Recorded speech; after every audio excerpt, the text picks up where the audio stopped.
രാവിലെ തന്നെ തലയ്ക്ക് മുകളിൽ കിടന്ന് കറങ്ങുന്ന ഫാൻ കണ്ടപ്പോഴാണ് ഓർത്തത് രാവിലെ എണീറ്റ് എങ്ങോട്ടോ പോകണമല്ലോ എന്ന്.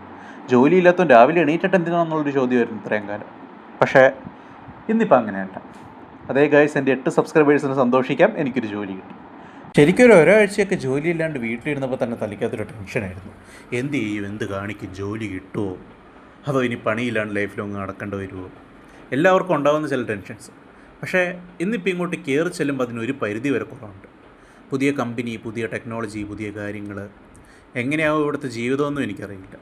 പക്ഷേ എന്തോ ഒന്നുമില്ലാത്തതിനേക്കാളും നല്ലതാണ് എന്തൊക്കെയോ ഉണ്ടാകുന്നത്. അതെന്തൊക്കെയാണെന്ന് ഇനിയാണ് അറിയാൻ കിടക്കുന്നത്. അതുകൊണ്ട് തന്നെ ഇവിടെ എൻ്റെ ജീവിതം തുടങ്ങിയാണ്. ഇന്നും രാവിലെ മഴയുണ്ട്. എന്താ വെൻസ ഈ മഴയ്ക്ക് നമ്മളോട് ഇത്ര ദേഷ്യം? ദാ തുറക്കൂ സീസ എന്നും പറഞ്ഞുകൊണ്ട് ഡോറൊക്കെ തന്നെ തുറന്നു വരുന്ന ഈ സ്ഥലത്തേക്ക് ഞാൻ കയറി ചെല്ലുകയാണ്. ഇവിടെ എങ്ങനെയാവും എൻ്റെ ലൈഫെന്ന് ഇനി മുന്നോട്ടുള്ള കാര്യങ്ങൾ നോക്കാം. സോ ഗൈസ്, അടുത്ത എപ്പിസോഡിൽ കാണാം. Unemployed to employed.